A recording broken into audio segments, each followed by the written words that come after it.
Hi, everybody. I'm Brittany Lewis with Forbes Breaking News. Joining me now is Libertarian Party presidential nominee Chase Oliver. Chase, thank you so much for joining me.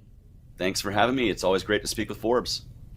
There was a huge, historic debate last week between President Joe Biden and former President Donald Trump. Let's just get right into it. What are your takeaways? What's your reaction?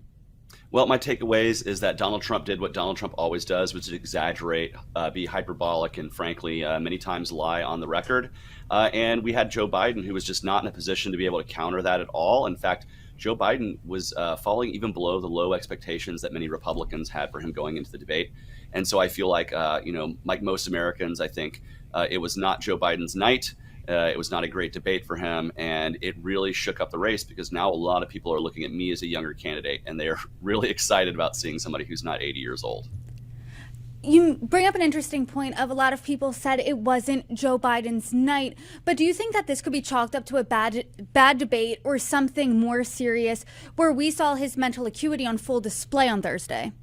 Oh, I think it is just a full example of the emperor having no clothes, that so many of the advisors around Joe Biden were like, oh no, he's so sharp behind the scenes. He's so great behind. Don't pay any attention to what you're saying in public. He's great from 10 a.m. to 4 p.m. Frankly, we need a president who can be on duty 24 hours a day. I work early mornings, late nights campaigning, and I have the energy and vigor to keep doing that. And I think what we saw in the debate is indicative of Joe Biden, and that the fact that he is not the Joe Biden that he was of 4 years ago, 8 years ago. If you just look at differences between, say, his 2012 vice presidential debate and his debate tonight, it is like two completely different candidates, or his debate last week, rather. Yeah, and we saw that on social media. Many clips were floating from his debate in 2012 against Paul Ryan. There were other debates too where there was a visible difference there. And Democrats have really said and have pinned themselves as the party that is trying to save democracy. And then a lot of voters, Democratic voters, felt disenfranchised and really gaslit and lied to when they saw that debate on Thursday. So how are you trying to win those voters over to vote Libertarian? Well, first off, we want to know that we respect those voters, their voices, and their values, unlike the Democratic Party, who didn't even really have a primary process for those voters to voice their dissatisfaction or to find another candidate to support. And I want to tell those voters that I'm somebody that you don't have to agree with me 100% of the time, but I'm going to be straight with you. I'm not going to, I'm not going to BS you about my mental acuity or the fact that, he's just so sharp on. We don't need to do that because I'm under the age of 40. I'm working age. I'm somebody who goes to, who regularly gets up, goes to work every single day. I have to juggle my entire life all the time. I'm the guy who gets like 5 or 6 hours of sleep a night, if that, on a good night, and yet I can still keep going. And so that's something that I hope voters can see, that I'm somebody who is pro-choice. And certainly if I had been on that debate stage, I could have defended the pro-choice position far better than Joe Biden did against Donald Trump. There have been a lot of calls for Joe Biden to step down, step aside. Do you echo those calls?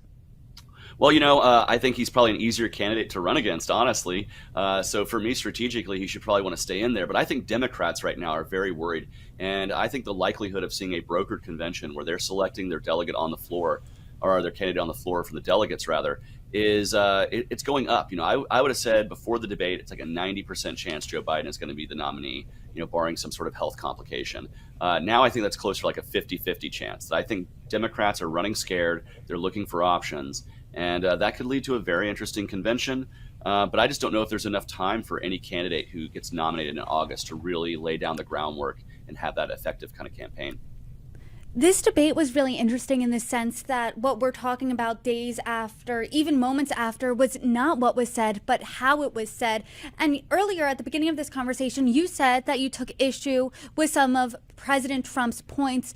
What were they? What policy disagreements do you have if you were on that stage that you would have brought up? Well, like some of the things he said when he said, states just allow you to abort a fetus at the 9th month. That's just not true anywhere in the country. You have to get, there has to be a doctor's exemption essentially for that. That's not something that happens willy-nilly. And he is making it seem like this is something that happens all the time, when in truth, late-term abortions are less than 1% of abortions, and it's done through medical necessity. And that should be between a woman and their doctor.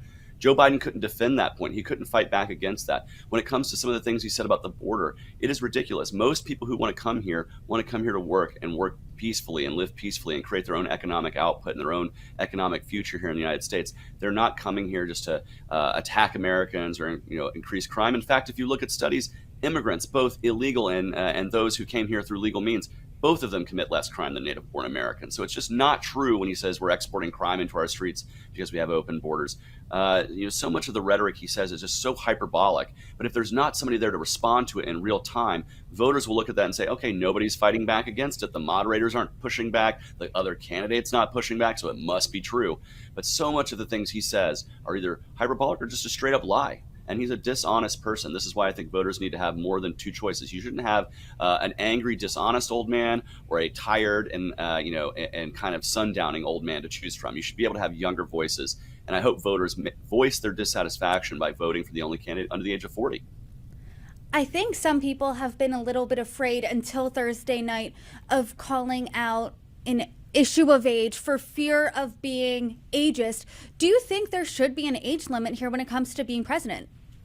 Well, to do so would require a constitutional amendment. But, our neighbors to the north in Canada, they have an age limit for their Senate and for their Supreme Court of 75 years. I don't think that's irresponsible to do that. I think there comes a time when, our policymakers should be those who are going to be young enough to see their policies carry out over the next couple of decades, most likely. And that gives you vision beyond just the next financial quarter or the next 2 years or the next term. That gives you forward-thinking vision about what world do I want to live in 20 years. So having younger leadership certainly brings that vision to the forefront. And I think we need more of it in Congress. The people who are running Congress today are the people who were running Congress when I was in high school, for the most part. And would you want to debate Donald Trump should you get that opportunity? Or Absolutely. even Joe Biden, too?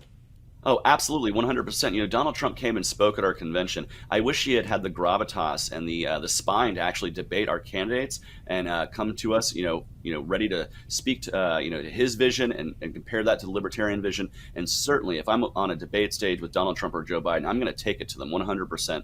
No excuses, no apologies. I'm ready to do that right here, right now. And of course, I'm going to be at the Free and Equal debate next month in Las Vegas. They are both invited to participate in the debate. So is Robert Kennedy Jr. But so far, only the Green Party and the Constitution Party have joined the Libertarian Party and participating in a debate that will be open for any of the major candidates. As you know, age and mental acuity has been a huge question this election season. And when both Biden and Trump were answering that question, the conversation really devolved into who has a better golf handicap than the other. As an American, what did you make of that exchange? Well, what I made of it is it's two men who are just really, they dislike each other so much that they're willing to just get right into the petty arguments of, like, say, a golf game. And, frankly, to me, it's kind of insulting that these two men are arguing about their golf game because this country has so many problems going on, so many things that require the attention of a president that for them to be arguing, they both play too much golf, frankly. I think presidents take too much time off to go play golf. That Obama did it too. Like for me, I would rather see somebody working on the weekends, and I'm ready to do that. I'm ready to work 7 days a week for the American people. By the way, I've never played golf because I'm not somebody who regularly gets out of the golf course. I go to work, and it's not really my game. That's kind of a more of a elitist game for me.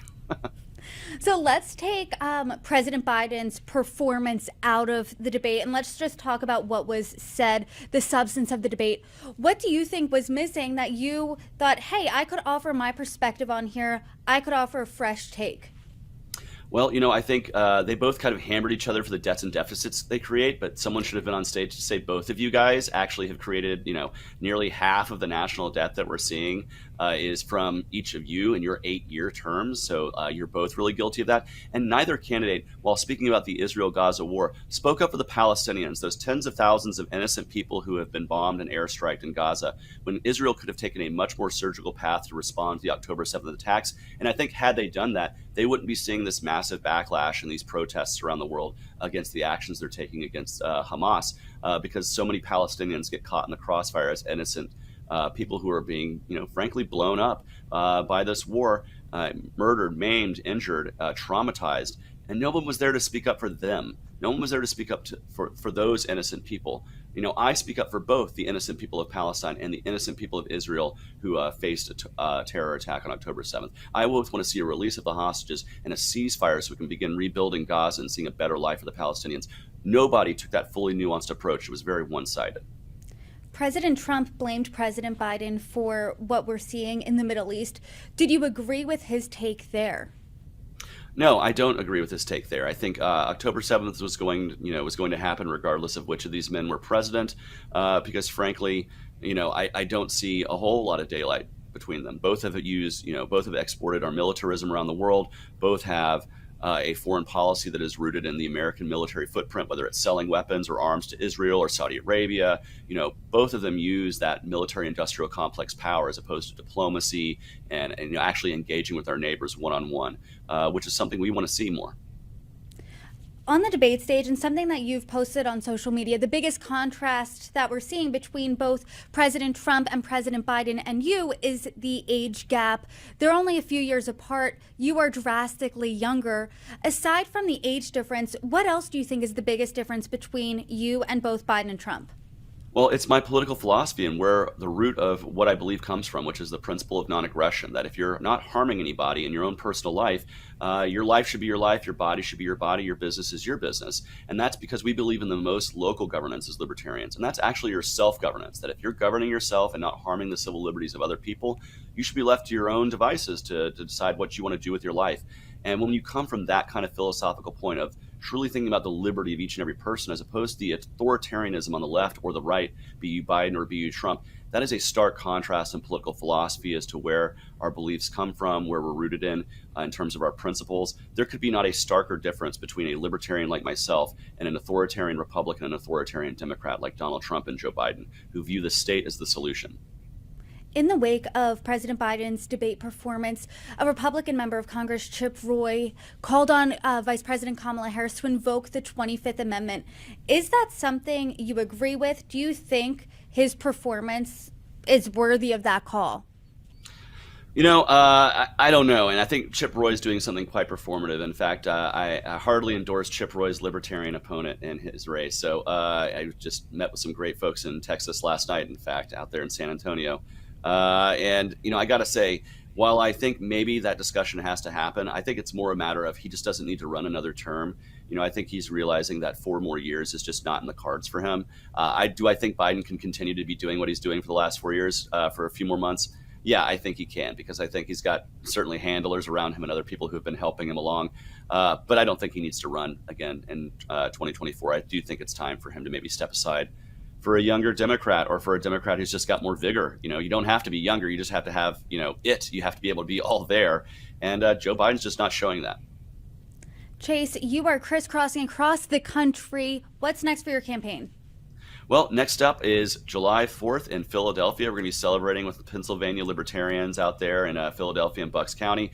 And then I'm heading to New Jersey. And then in a little bit, we're going to be, like I said earlier, in Las Vegas for the Freedom Fest, free and equal debates. Myself, Jill Stein of the Green Party, Randall Terry of the Constitution Party are all confirmed to appear. And again, RFK Jr., you can debate us. The real debate is in Las Vegas. If you really want to see the real debate actual people, not just be on stage by yourself. And Donald Trump and Joe Biden, if you really want to show that you can hang with these other candidates, with these other parties, you're invited to Las Vegas. Come on out. The water's fine. It's a great time.